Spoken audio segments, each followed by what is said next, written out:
Hello MSc, welcome to biochemistry. MSc second semester में जो organic chemistry का हमारे पास सेकंड पेपर है, वही फर्स्ट ऑर्गेनिक है। उसमें सबसे पहले हम आपको सिलेबस के बारे में बता देते हैं। सिलेबस क्या है, इसमें 5 यूनिट दी गई, जिनमें फर्स्ट यूनिट स्टीरियो केमिस्ट्री है। स्टीरियो केमिस्ट्री में जो टॉपिक है आपको कंफर्मेशन और एनालिसिस ऑफ साइक्लोएल्कीन, ये सब टॉपिक दिए गए हुए हैं। टॉपिक आप देख लीजिए। तो उसके बाद सेकेंड यूनिट आती है जिसको एडिशन ऑफ कार्बन कार्बन या multiple bond, addition of carbon carbon multiple bond, ये सेकंड यूनिट है जिसमें कुछ टॉपिक दिए गए हुए हैं। इसमें टाइम वेस्ट मत करिए, आप पढ़ लीजिए। सिर्फ आपको मैं बता रहा हूँ, ये सब के सब जो एमजेपीआर का जो सिलेबस है सेकंड सेमेस्टर का, वो सब यही सेमेस्टर दिया गया। और थर्ड यूनिट दी गई। थर्ड यूनिट में addition to carbon hetero multiple bond, addition to carbon hetero multiple, ये थर्ड यूनिट है। फिर उसके बाद फोर्थ यूनिट आती है जो सबसे छोटी यूनिट है, एलिमिनेशन ऑफ रिएक्शन।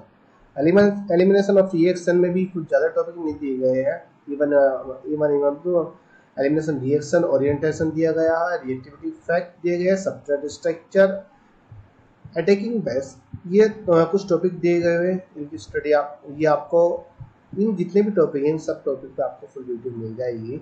आपको इसी यूट्यूब चैनल पर सारी वीडियो सभी टॉपिक्स पे मिल जाएगी। First unit, second unit, third unit, fourth unit, fifth unit. Fifth unit है पेरिसाइक्लिक रिएक्शन। अब पेरिसाइक्लिक रिएक्शन थोड़ी लॉन्ग है, ये थोड़ी लॉन्ग यूनिट है पेरिसाइक्लिक रिएक्शन। तो इसमें जितने भी टॉपिक है आपको सब पे शॉर्ट्स नोट्स, लॉन्ग नोट्स सब मिल जाएंगे। शॉर्ट क्वेश्चन, लॉन्ग क्वेश्चन किस तरीके से आएंगे वो सब आपको इसी चैनल पर मिल जाएगा। उसके बाद हमारी आती है फोर्थ यूनिट। ये यहाँ पर ये 5th यूनिट कंप्लीट हो चुकी है। अब हम इसके बाद फोर्थ यूनिट, सबसे पहले हम फोर्थ यूनिट कंप्लीट करा देते हैं। फोर्थ यूनिट में सबसे पहले हमारा जो टॉपिक है जो E1 E2 E1 CB elimination reaction है। तो हम एलिमिनेशन ऑफ रिएक्शन के बारे में सबसे पहले स्टडी करते हैं। फोर्थ यूनिट थोड़ी शॉर्ट यूनिट है, मतलब छोटी यूनिट है, तो हम पहले एलिमिनेशन रिएक्शन की स्टडी कर लेते हैं। ओके, फोर्थ यूनिट की स्टडी करते हैं। फोर्थ यूनिट में elimination of reaction. What is elimination reaction? Elimination reaction क्या है, character features of elimination reaction, example इसमें स्टडी करेंगे। और E1 elimination reaction, E2 elimination reaction, E1 CB elimination reaction की स्टडी करेंगे। अब देखिए सबसे पहले आता है what is elimination reaction. Elimination reaction क्या होती है? एलिमिनेशन से समझ रहे हैं ना, एलिमिनेट, किसी भी कंपाउंड का एलिमिनेट होना। Elimination reaction is a organic chemical reaction in which reaction a group of atom removed या eliminated from a molecule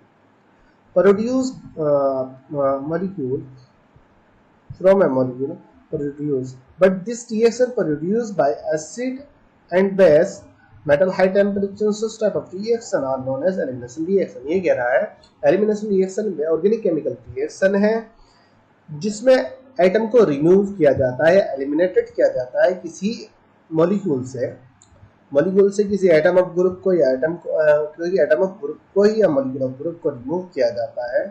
जो रिएक्शन प्रोड्यूस होती है, this reaction produce by acid base, ये रिएक्शन एसिड बेस और metal या high temperature के द्वारा ही produce होती है। मतलब प्रोसेस जो होती है, रिएक्शन जो कंप्लीट होती है एसिड की प्रेजेंस में या बेस की प्रेजेंस में, हाई टेम्परेचर की प्रेजेंस में प्रोड्यूस होती है। Such type of reaction known as elimination reaction. Preparation of alkene by elimination reaction. अब एलिमिनेशन रिएक्शन क्या होती है? एलिमिनेशन रिएक्शन नहीं होती है जब किसी भी ग्रुप ऑफ एटम को एलिमिनेटेड करता है और डबल बॉन्ड का फॉर्मेशन करता है, उसको एलिमिनेशन रिएक्शन कहा जाता है। तो वही कह रहा है कि एल्कीन का फॉर्मेशन करता है। यहाँ पर टर्सरी ब्यूटिल ब्रोमाइड लिया हमने। टर्सरी ब्यूटिल ब्रोमाइड में ये टर्सरी है मेथिल कार्बन है, तो उसका ब्रोमीन लगे हुए टर्सरी ब्यूटिल ब्रोमाइड। जब उसकी रिएक्शन बेस के साथ कराई जाती है तो प्रोपीन का फॉर्मेशन होता है, ब्यूटीन का फॉर्मेशन होता है, या आप कह सकते हैं टोमेथिक प्रोपीन का फॉर्मेशन होता है। ओके, तो ये प्रोपीन हुई। एल्कीन का फॉर्मेशन होता है, उसका एलिमिनेशन रिएक्शन कहा जाता है। उसके बाद there are following type of elimination reaction. अब एलिमिनेशन रिएक्शन जो होती है मेनी टाइप्स की होती है on the basis of leaving group के बेस पर ये मेनी टाइप की होती है। Alpha elimination reaction, beta elimination reaction, gamma elimination reaction. अब अल्फा, जिसमें अल्फा कार्बन से हाइड्रोजन मतलब लिविंग ग्रुप को एलिमिनेटेड कराया जाता है, या बीटा एलिमिनेशन रिएक्शन में बीटा कार्बन से एलिमिनेट किया कराया जाता है, और गामा एलिमिनेशन रिएक्शन से गामा कार्बन एटम से एलिमिनेट कराया जाता है। या गामा एलिमिनेशन रिएक्शन को डेल डेल एलिमिनेशन रिएक्शन भी कहते हैं। और आगे देखते हैं। सबसे पहले आते हैं अल्फा एलिमिनेशन रिएक्शन क्या होती है। In this reaction leaving group are present on the alpha carbon. जो ये रिएक्शन होती है अल्फा एलिमिनेशन रिएक्शन में, जो लिविंग ग्रुप होता है अल्फा कार्बन एटम का प्रेजेंट होता है, क्योंकि अल्फा कार्बन एक कार्बन अल्फा ही कार्बन है, उसके द्वारा एल्किल ग्रुप ज्वाइन है। अब जैसे ही ये रिमूव करता है तो इधर यहाँ पर एक कंपाउंड बन जाता है। हेट्रोलाइटिक क्लीवेज होता है। हेट्रोलाइटिक क्लीवेज एक होमोलाइटिक क्लीवेज होता है, जब दोनों इलेक्ट्रॉन किसी एक एटम के साथ जाते हैं या अपने इलेक्ट्रॉन को डोनेट कर जाता है, दूसरे एटम से इलेक्ट्रॉन ले जाता है, वो होमोलाइटिक क्लीवेज होता है। हेट्रोलाइटिक क्लीवेज, क्योंकि हेट्रोलाइटिक क्लीवेज जब ये बॉन्ड तोड़ेगा तो इस कार्बन का इलेक्ट्रॉन कार्बन के पास चला जाता है, और इस हेलोजन का इलेक्ट्रॉन हेलोजन के पास चला जाता है। और इसी तरीके से जब हेट्रोलाइटिक क्लीवेज यहाँ पे हाइड्रोजन कार्बन के बीच में हुआ तो कार्बन का इलेक्ट्रॉन कार्बन के पास गया, तो हाइड्रोजन का जो निकला ना, हाइड्रोजन अपने इलेक्ट्रॉन को लेकर निकलना, तो वो उसने इलेक्ट्रॉन दिए ना ही उसने लिए, तो इसलिए दो रेडिकल के रूप में दिखाया जाता है। अब बीटा एलिमिनेशन रिएक्शन क्या होता है, जिसमें बीटा एलिमिनेशन रिएक्शन में होती है जिसमें हैलोजन ग्रुप अल्फा कार्बन पर प्रेजेंट होता है, लेकिन एक प्रोटॉन होता है जिसका डिप्रोटोनेशन भी कराया जाता है, तभी तो एल्किन का फॉर्मेशन होगा। तो बीटा ग्रुप दूसरे बीटा कार्बन पर प्रेजेंट होता है, इधर से हाइड्रोजन रिमूव कर दिया गया, इधर से ये हैलोजन, जब हैलोजन रिमूव करेगा तो वह इलेक्ट्रॉन को लेकर जाएगा, जिसकी वजह से कार्बन में पॉजिटिव चार्ज आ जाएगा। जब हाइड्रोजन निकलेगा तो वह इलेक्ट्रॉन को लेकर जाएगा, जिसके कारण वो पॉजिटिव की फॉर्म में निकलेगा, और इस कार्बन में निगेटिव चार्ज होगा। जब निगेटिव पॉजिटिव होगा तो यहाँ पर ये बॉन्ड बना लेंगे, तो एल्किन का फॉर्मेशन हो जाता है। फिर गामा एलिमिनेशन रिएक्शन की बात करें तो गामा एलिमिनेशन रिएक्शन में भी यही होता है, जो हैलोजन ग्रुप प्रेजेंट होता है वो अल्फा कार्बन पर होता है, और जो डीप्रोटोनेशन या प्रोटॉन होता है वो गामा कार्बन पर प्रेजेंट होता है। ये अल्फा बीटा गामा, गामा से हाइड्रोजन रिमूव होता है और अल्फा से हाइड्रोजन ग्रुप एलिमिनेट हो जाता है। जब एलिमिनेट होता है तो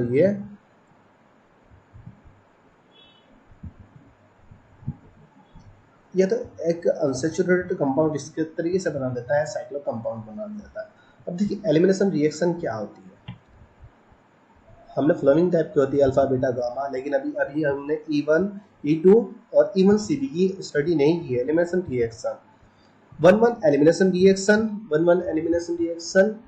ये अल्फा एलिमिनेशन रिएक्शन है, जिसमें हैलोजन ग्रुप और प्रोटॉन ग्रुप एक ही कार्बन पर प्रेजेंट होता है, जिसको 1-1 एलिमिनेशन रिएक्शन कहा जाता है। 1-2 elimination reaction beta elimination reaction, जिसमें हैलोजन ग्रुप अल्फा कार्बन पर और हाइड्रोजन ग्रुप बीटा कार्बन पर।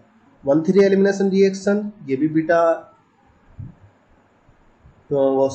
अल्फा कार्बन पर हैलोजन ग्रुप प्रेजेंट होगा, और गामा कार्बन पर मतलब थर्ड कार्बन पर हाइड्रोजन प्रेजेंट होगा। फोर्थ में ये आएगा, फोर्थ कार्बन पर हाइड्रोजन प्रेजेंट होगा, फर्स्ट कार्बन पर हैलोजन प्रेजेंट होगा। अब देखिए बीटा एलिमिनेशन रिएक्शन जो होती है वो 2 टाइप की होती है, सिन एलिमिनेशन रिएक्शन और एंटी एलिमिनेशन रिएक्शन। सिन एलिमिनेशन रिएक्शन क्या होती है, या ई बना लीजिए, वो ए बन गया होगा गलती से, तो आप ई बना लीजिए। सिन एलिमिनेशन रिएक्शन में होती है जो सेम साइड से होती है, मतलब जो हाइड्रोजन ग्रुप रिमूव होगा या एलिमिनेट होगा और हाइड्रोजन जो रिमूव होगा तो वो सेम साइड से ही होगा। और एंटी एलिमिनेशन रिएक्शन जो होती है वो अपोजिट साइड से होती है, जिसमें हाइड्रोजन ग्रुप दूसरी साइड से होता है और हाइड्रोजन ग्रुप दूसरी साइड से रिमूव होता है, जिसको एंटी एलिमिनेशन रिएक्शन कहते हैं। अब देखिए सिन एलिमिनेशन रिएक्शन और एंटी एलिमिनेशन रिएक्शन। सिन एलिमिनेशन रिएक्शन इंट्रामोलिकुलर रिएक्शन होती है, और एंटी एलिमिनेशन रिएक्शन को 3 पार्ट में डिवाइडेड किया गया है, जिसको E1 elimination reaction, E2 elimination reaction, E1 CB elimination reaction. अब E1 एलिमिनेशन रिएक्शन क्या है, E2 एलिमिनेशन रिएक्शन क्या है, E1 CB एलिमिनेशन रिएक्शन क्या है, हम स्टडी उसकी यहाँ पर करेंगे। अब देखिए यही जो मेन टॉपिक है, जो टॉपिक उसमें दिया गया हुआ यूनिट में, तो वही दिया हुआ कि describe the E1 E2 E1 CB elimination reaction या कैरेक्टरिस्टिक फीचर्स एंड एग्जांपल।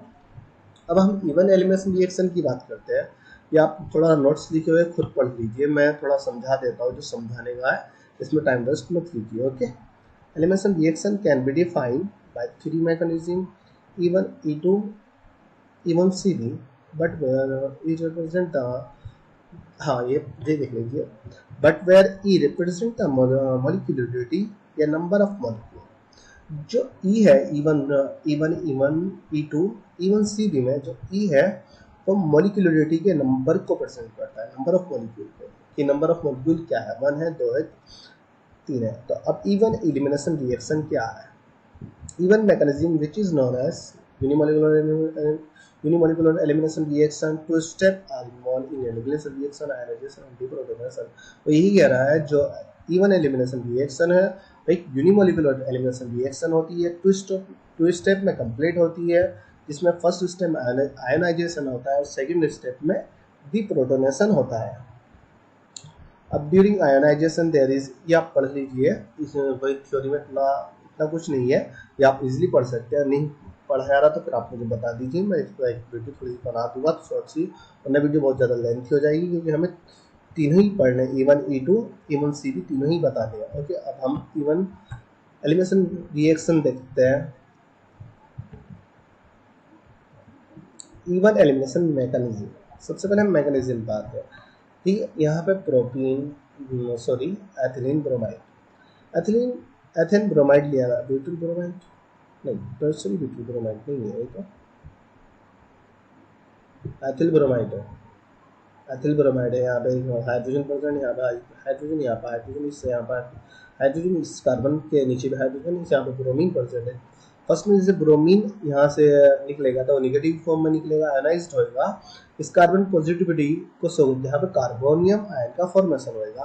पहले आप एक रिएक्शन को शो कर लीजिए, जिसमें सबसे पहले आप ये लिखिए एथिल ब्रोमाइड बनाइए, उसके बाद डायरेक्ट ये कंपाउंड बना लीजिए, एल्कीन्स बना लीजिए, ये आपकी रिएक्शन। रिएक्शन के बाद एलिमिनेशन, इवन एलिमिनेशन मैकेनिज्म लिखिए, इसमें एथिल ब्रोमाइड हुआ, एथिल ब्रोमाइड में जैसे ब्रोमीन यहाँ से एलिमिनेट होएगा तो निगेटिव फॉर्म में होगा, कार्बन के इलेक्ट्रॉन को अपने साथ ले जाएगा तो कार्बन में पॉजिटिव चार्ज आएगा, यह कार्बोकैटायन बन जाएगा। अब सेकंड स्टेप में जो होता है, जो कार्बोकैटायन होता है वो किसी बेस के साथ रिएक्ट करता है। बेस इथॉक्साइड ले लीजिए, C2H5O, इथॉक्साइड ले लीजिए। अब इथॉक्साइड जैसे ही रिएक्ट करता है तो हाइड्रोजन पॉजिटिव की फॉर्म में निकल जाएगा और इथॉक्साइड के साथ निकलकर एथिल अल्कोहल का फॉर्मेशन कर लेगा, कंपाउंड मतलब कंप्लीट हो जाएगा। यहाँ पर निगेटिव चार्ज आ जाएगा इस कार्बन पे, जब कार्बन पे निगेटिव चार्ज अनस्टेबल होता है ऑब्वियसली, तो एक निगेटिव पॉजिटिव आपस में बॉन्ड बना लेंगे, यहाँ पे डबल एल्किन का फॉर्मेशन होगा।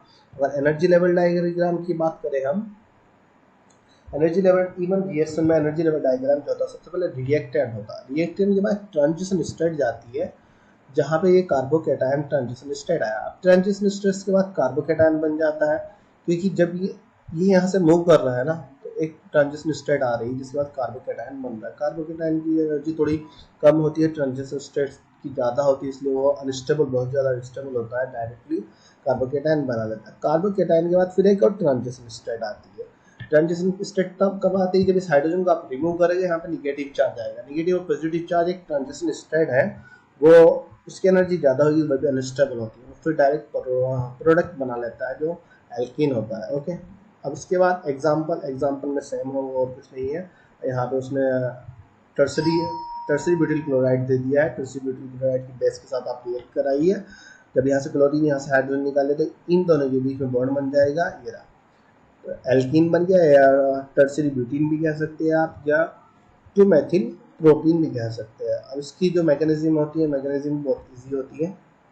मैकेनिज्म में भी कुछ, सबसे पहले आप क्लोरीन, यहाँ से सबसे पहले आयनाइजेशन होता है, तो इस स्टेप में वो दिखा रहा है, थ्योरी में देखना, सबसे पहले आयनाइजेशन होगा, फिर डीप्रोटोनेशन होगा। तो फर्स्ट स्टेप में क्लोरीन को जैसे रिमूव किया जाता है, नेगेटिव की फॉर्म में निकलती है, तो कार्बन पॉजिटिविटी को शो करता है, और फिर उसके बाद जब उसके गैस के साथ रिएक्ट कराया जाता है, हाइड्रोजन को यहाँ पे एक कार्बोकैटायन बना। सेकंड स्टेप में कार्बोकैटायन की रिएक्शन जब किसी बेस के साथ कराया, सोडियम इथॉक्साइड ले लीजिए। अब सोडियम जो होता है क्लोरीन के साथ रिएक्ट करिए, सोडियम क्लोराइड बना लेता है। यहाँ पे C2H5 ये इथॉक्साइड है, और C2H5 इथॉक्साइड हाइड्रोजन के साथ रिएक्ट करता है तो एथिल अल्कोहल का फॉर्मेशन में। यहाँ पे इंटरमीडिएट स्टेट आती है, जहाँ पे कार्बन में पॉजिटिव चार्ज, इस वाले कार्बन में निगेटिव चार्ज होता है, निगेटिव पॉजिटिव आपस में बॉन्ड बना के एल्किन का फॉर्मेशन कर लेता है। अब उसके बाद आती है E2 एलिमिनेशन रिएक्शन। अब E2 एलिमिनेशन रिएक्शन क्या होती है, उसमें भी इंट्रोडक्शन और कैरेक्टर और एग्जाम्पल आता है। सबसे पहले इंट्रोडक्शन में आप पढ़ लीजिए वही एलिमिनेशन रिएक्शन क्या होती है, कि जब वो किसी कंपाउंड को रिमूव किया जाता है, एलिमिनेट किया जाता है किसी एक मॉलिक्यूल से, उसे एलिमिनेशन रिएक्शन कहा जाता है। Characteristic features of E two reaction, E two elimination reaction आप ये पढ़ लीजिए, इतना वो नहीं है, हम सीधा एग्जाम्पल पर आ जाते हैं। ओके, एथेन होता है, एथेन जैसे ही ये हाइड्रोजन यहाँ से मूव हो जाता है, पहले आयोनाइजेशन होगा, फिर उसके बाद डीप्रोटोनेशन होगा। अब जो E2 एलिमिनेशन रिएक्शन होती है वो सेकंड ऑर्डर ऑफ रिएक्शन होती है, even elimination reaction first order of reaction होती है। अब जो E2 एलिमिनेशन रिएक्शन है वो एक ही स्टेप में कंप्लीट हो जाती है, इसको सेकंड ऑर्डर ऑफ रिएक्शन कहा जाता है। इवन एलिमिनेशन रिएक्शन में फर्स्ट स्टेप स्लो स्टेप होता है, सेकंड फास्ट स्टेप होता है, डिटरमिनिंग स्टेप फर्स्ट स्टेप ही होता है। अब यहाँ एक डबल बॉन्ड आ जाता है, एल्किन का फॉर्मेशन करते हैं यहाँ पे, जो हैलोजन है हैलोजन भी निकल जाता है, हाइड्रोजन गैस के साथ कंपाउंड मॉलिक्यूल बना लेता है। एनर्जी लेवल प्रोफाइल डायग्राम, अब एनर्जी लेवल डायग्राम में अगर हम बात करें, रिएक्टेंट की एनर्जी लोअर होती है तो स्टेबल होता है, जैसे ही वो रिएक्ट करता है ट्रांजिशन स्टेट आती है तो डायरेक्ट प्रोडक्ट बना लेता है। अब यहाँ ट्रांजिशन स्टेट दो नहीं है, क्यों? क्योंकि ये एक ही स्टेप में कंप्लीट होता है, दो स्टेप में कंप्लीट नहीं होती है। E2 एलिमिनेशन रिएक्शन एक स्टेप में कंप्लीट हो जाती है। अब एग्जांपल ले लेते हैं हम यहाँ पे, सबसे पहले एग्जांपल देख लीजिए, 2 ब्रोमो प्रोपेन। 2 ब्रोमो प्रोपेन में सबसे पहले ब्रोमीन, यहाँ से ब्रोमीन को जैसा रिमूव किया जाता है, इस पर पॉजिटिव चार्ज आ जाएगा। जब पॉजिटिव चार्ज आएगा तो इसकी बेस के साथ रिएक्ट कराया जाएगा। बेस के तो या तो ये वाला बीटा कार्बन है, ये अल्फा कार्बन है, जिसपे हैलोजन ग्रुप है, अल्फा कार्बन है, इसके साइड वाला बीटा कार्बन है और उसके दूसरी साइड वाला बीटा कार्बन। या तो इस बीटा कार्बन से हाइड्रोजन ग्रुप रिमूव होएगा या इस बीटा कार्बन से हाइड्रोजन ग्रुप रिमूव हो जाएगा। अगर इससे होता है तो यहाँ पर डबल बॉन्ड बना लेगा, और इस साइड इस वाले बीटा कार्बन से हाइड्रोजन ग्रुप रिमूव होता है तो यहाँ पर डबल बॉन्ड बना रहा है। रिएक्शन में प्रोपेन या आप ये डबल बॉन्ड यहाँ भी बना सकते हैं, यहाँ से रिमूव कर दीजिए, यहाँ से ना करके यहाँ से रिमूव कर दीजिए, इसमें कोई दिक्कत। अब मैकेनिज्म की बात आ जाती है, सबसे पहले आप मैकेनिज्म देख लेते हैं। मैकेनिज्म में CH2 वही क्या बोलते second bromo propane sorry, bromine को यहाँ से रिमूव कीजिए। जैसे ब्रोमीन को यहाँ से रिमूव किया जाता है तो कार्बन पे पॉजिटिविटी चार्ज हो जाता है। जब पॉजिटिव चार्ज होता है, सोडियम इथोक्साइड की रिएक्शन हम करा रहे हैं, बेस है ये बेस, तो सोडियम ब्रोमीन को लेके यहाँ से निकल जाता है, बचा हमारे पास इथोक्साइड बचा हुआ है। अब यहाँ पर एक कार्बन में पॉजिटिव चार्ज आया तो वहाँ जहाँ ट्रांजिशन स्टेट बनी तो ये किस स्टेप में हमें कंप्लीट करनी है, ट्रांजिशन स्टेट ये यहाँ पर आ गई। यह बॉन्ड को ब्रेक करते हुए दिखा रहा है, वो अभी मतलब ब्रेक नहीं कर रहा, वो एक साथ ही ब्रेक करेगा, हाइड्रोजन को भी एक साथ ब्रेक करेगा, ब्रोमीन को भी एक साथ तोड़ेगा। तो जैसे ही बेस के साथ रिएक्ट कराया जाता है तो यहाँ पे ट्रांजिशन स्टेट आती है जिसमें ब्रोमीन बॉन्ड तोड़ता है और हाइड्रोजन भी बॉन्ड तोड़ता है, और ये यहाँ पर बॉन्ड बना ले, ये बॉन्ड बनाता बनाया नहीं है, बना रहा है, बना हुआ नहीं है, ना ही बनाया है, सिर्फ बॉन्ड बना रहा है। जैसे ही ट्रांजिशन स्टेट आती है तो यहाँ से ब्रोमीन सोडियम के साथ निकल जाता है, हाइड्रोजन इथोक्साइड के साथ निकल जाता है, सोडियम ब्रोमाइड और एथिल अल्कोहल का बन जाता है, तो यहाँ पे प्रोटीन बन जाती है। ये प्रोटीन इटो रिएक्शन होती है, E two elimination reaction second order of reaction होती है, second order of kinetic reaction होती है, और ये सेकंड स्टेप में ही कंप्लीट हो जाती है, सॉरी फर्स्ट स्टेप में कंप्लीट हो जाती है, इसमें दो स्टेप की जरूरत नहीं होती है। अब E one CB type of elimination reaction, अब E one CB type of elimination reaction क्या होती है, इसके characteristic features of example. Even CB type of reaction. This is third mechanism for beta elimination reaction. जो इवन सीबी एलिमिनेशन रिएक्शन है, ये third mechanism है जो बीटा एलिमिनेशन रिएक्शन के लिए दी गई है। This mechanism form transition state, जो ये एलिमिनेशन रिएक्शन है ये ट्रांजिशन स्टेट को भी फॉर्म करती है। This mechanism produce by conjugated base. अब ये reaction even CB elimination reaction तभी प्रोड्यूस होती है जब इसमें कॉन्जुगेटेड बेस होता है। कॉन्जुगेटेड बेस प्रेजेंट नहीं होगा तो even CB type of reaction नहीं होगी, इवन ये E2 रिएक्शन होगी, इवन सीबी रिएक्शन नहीं होगी। क्योंकि इवन सीबी का मतलब ही है इवन एलिमिनेशन रिएक्शन या unimolecular even unimolecular, E2 bimolecular. Cb conjugated base, conjugated base, तो इसलिए conjugated base होगा तो इवन Cb रिएक्शन प्रोड्यूस होगी। Even Cb first order of kinetic reaction, और जो इवन Cb रिएक्शन है first order of kinetic reaction है, तो यहाँ पर इवन दिया लेकिन वो E2 को भी फॉलो करती है। रेड की अगर बात करें alpha halide base, this reaction form carbonium ion. हाँ, मेन पॉइंट ये है, even Cb type of reaction जो होती है कार्बोकेटाइन फॉर्म नहीं करती है, वो कार्बोनियम आयन फॉर्म करती है। जब ट्रांजिशन स्टेट फॉर्म होती है ना, तब कार्बोनियम आयन फॉर्म करती है, ना कि कार्बोकेटाइन फॉर्म करती है। वो हम यहाँ एग्जाम्पल के थ्रू समझ लेंगे। Condition for E one Cb elimination reaction, अब condition for E one Cb elimination reaction, E one Cb elimination reaction के लिए कुछ कंडीशन होती है। When leaving group is weak, वो बोल रहा है जब लिविंग ग्रुप होता है, जो लिविंग ग्रुप होता है, जो मॉलिक्यूल में लिविंग ग्रुप प्रेजेंट है, जब वो वीक हो तब ये रिएक्शन पॉसिबल होगी। अगर वो स्ट्रॉन्ग हुआ तो रिएक्शन पॉसिबल नहीं हो सकती है। When carbonium ion is conjugation, अब वो बोल रहा है जब कार्बोनियम आयन मॉलिक्यूल में कॉन्जुगेशन फॉर्म में कार्बोनियम आयन प्रेजेंट होगा तब रिएक्शन पॉसिबल होगी, अदरवाइज नहीं होगी। प्रेजेंस ऑफ सॉल्वेंट, अब सॉल्वेंट से सॉल्वेंट की प्रेजेंस में ही रिएक्शन होती है। सॉल्वेंट कोई भी मॉलिक्यूल होता है जो प्रॉपर मॉलिक्यूल बना हुआ होता है, सॉल्वेंट होता है। प्रेजेंस ऑफ सॉल्वेंट की प्रेजेंस में even Cb elimination reaction produce होती है। अब सबसे पहले हम रिएक्शन को देख लेते हैं। ये बेंजीन है, ये कार्बन है। इस कार्बन पर एक हाइड्रोजन है, एक हाइड्रोजन है। इस कार्बन पर दो हाइड्रोजन ग्रुप अटैक है और एक फ्लोरीन है। इस कार्बन को अल्फा नाम दिया, इस कार्बन को बीटा नाम दिया। अब यहाँ से एलिमिनेट कराया जाता है। सबसे पहले ये हाइड्रोजन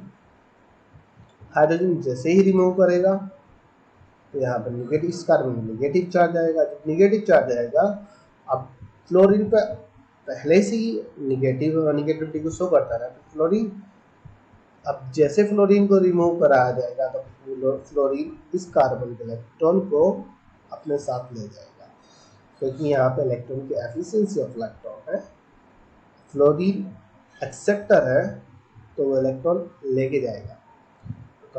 जब जैसे ही फ्लोरीन यहाँ से रिमूव होगा, इस कार्बन पॉजिटिव चार्ज आएगा, पॉजिटिव निगेटिव आपस में कंबाइन करके डबल बॉन्ड बना लेंगे। तो इस तरीके से एल्कीन का फॉर्मेशन एक कंपाउंड का फॉर्मेशन हो जाता है, जिसको एथिलीन बेंजीन कहा जाता है। एथिलीन बेंजीन कहा जाता है। इसको फ्लोरोएथेन बेंजीन। ये रिएक्शन भी बेस की प्रेजेंस में होती है। प्रेजेंस में आप इथॉक्साइड, सोडियम इथॉक्साइड ले लीजिए या इथॉक्साइड डी। अब डी क्या है? ड्यूटेरियम, और इथॉक्साइड निगेटिव की फॉर्म में है तो हाइड्रोजन के साथ रिएक्ट करेगा। ड्यूटेरियम इस पर अटैक करता है कार्बन पे। जब कार्बन पे ड्यूटेरियम अटैक करता है, हाइड्रोजन जैसे यहाँ से, तो कार्बनियम आयन बन जाएगा। फ्लोरीन और सबसे लास्ट में निकलेगा। उसको मैकेनिज्म के द्वारा हम समझ लेते हैं। Even Cb type of elimination reaction कैसे होती है। ओके, मैकेनिज्म की अगर बात करें, बेंजीन रिंग और यहाँ पे एथिलीन आया, यहाँ पे एक हाइड्रोजन प्रेजेंट, यहाँ एक हाइड्रोजन प्रेजेंट। इस कार्बन पे दो हाइड्रोजन, इस कार्बन से फ्लोरीन अटैच है। ओके, अब जैसे ही हाइड्रोजन इस कार्बन से एलिमिनेट होता है तो इस कार्बन पर निगेटिव चार्ज आ जाता है। जब निगेटिव चार्ज आता है तो इसकी रिएक्शन बेस के साथ कराई जाती है, इथॉक्साइड ड्यूटेरियम। इथॉक्साइड ड्यूटेरियम, यहाँ पे डी भी प्रेजेंट था, डी भी प्रेजेंट है यहाँ पर। तो हाइड्रोजन, जैसे ये हाइड्रोजन यहाँ से मूव करेगा तो यहाँ पे निगेटिव चार्ज आ जाएगा। हाइड्रोजन इथॉक्साइड के साथ रिएक्ट करके एथिल अल्कोहल का फॉर्मेशन कर। अब ये कॉन्जुगेटेड बेस ऑफ रिएक्टेंट, जो ये कंपाउंड है कॉन्जुगेटेड बेस ऑफ रिएक्टेंट है, इसको कार्बन आयन भी कहा जाता है। कार्बन आयन कॉन्जुगेटेड है, कार्बोनियम आयन कॉन्जुगेटेड है। अब यहाँ इसकी रिएक्शन ड्यूटेरियम के साथ कराएं, ताकि ड्यूटेरियम पे पॉजिटिव चार्ज होता है। पॉजिटिव चार्ज होने की वजह से ड्यूटेरियम इस कार्बन पे अटैक हो जाता है। अब जैसे इस कार्बन पे अटैक होता तो ये न्यूट्रल हो जाता है। अब जो निगेटिव चार्ज था वो न्यूट्रल हो चुका है। अब तो इस कंपाउंड बनता है ये। अब उसके पास एक और हाइड्रोजन प्रेजेंट है। जैसे ही हाइड्रोजन रिमूव होता है तो फिर अगेन कार्बन पर निगेटिव चार्ज आ जाता है। अब जैसे इस कार्बन पर निगेटिव चार्ज आता है तो इसकी रिएक्शन फिर उसको नहीं, ये रिमूव तब होगा जब इसकी रिएक्शन बेस की प्रेजेंस में कराई जाती है। इस कंपाउंड की रिएक्शन भी बेस की प्रेजेंस में कराई। बेस क्या लिया जाता है? इथोक्साइड ड्यूटेरियम लिया जाता है। इथोक्साइड ड्यूटेरियम लिया जाता है। Ethoxide C-H5O D deuterium. Deuterium के साथ रिएक्ट कराई जाती है। एथिल एल्कोहल यहाँ से मूव होगा तो यहाँ पे इस कार्बन में नेगेटिव चार्ज आ जाएगा, ट्रांजिशन एक्सटेंड होती है और ये हाइड्रोजन इथोक्साइड के साथ जाके जुड़ जाएगा। इथोक्साइड एक बेस है तो एथिल एल्कोहल का फॉर्मेशन हो जाएगा, कंपाउंड बनेगा ये। फ्लोरीन एज इट इज रहेगा, अभी फ्लोरीन में कुछ नहीं है। अब कार्बनियम आयन आया। कार्बनियम आयन की रिएक्शन ड्यूटेरियम के साथ कराई जाती है नहीं, और ड्यूटेरियम के साथ कराई जाए तो नेगेटिव चार्ज यहाँ से हट जाएगा, फिर यहाँ पे डी लग जाएगा, डी आ जाएगा तो रिएक्शन फिर इसको ड्यूटेरियम को हटाना पड़ेगा, फिर एक और कंपाउंड बेस लिया जाएगा, किसी एसिड के साथ रिएक्ट करा के पॉजिटिव चार्ज को डी को हटा के नेगेटिव चार्ज लाया जाएगा, क्योंकि हमें एल्कीन बनाना है। Even CB type of reaction में भी एल्कीन ही बनना है। जैसे ये कार्बन आया तो हम चाहते थे यहाँ से इस रिएक्शन को पूरा कंप्लीट करने के लिए फ्लोरीन को रिमूव कर देते, इस पर पॉजिटिव चार्ज आता, लेकिन हमें मैकेनिज्म के द्वारा शो करके दिखाना है कि आखिर डबल बॉन्ड बना कैसे है, आखिर डबल बॉन्ड बना कैसे है। अब जैसे ही इस यहाँ पे ड्यूटेरियम प्रेजेंट है तो इस हाइड्रोजन को जैसे हम रिमूव करेंगे, यहाँ पे नेगेटिव चार्ज आया, ये रिएक्शन बेस की प्रेजेंस में हो रही है। बेस की प्रेजेंस में ये रिएक्शन हो रही है जो इथोक्साइड है, जिसमें सिर्फ इथोक्साइड का यूज किया जाता है। अब एथिल को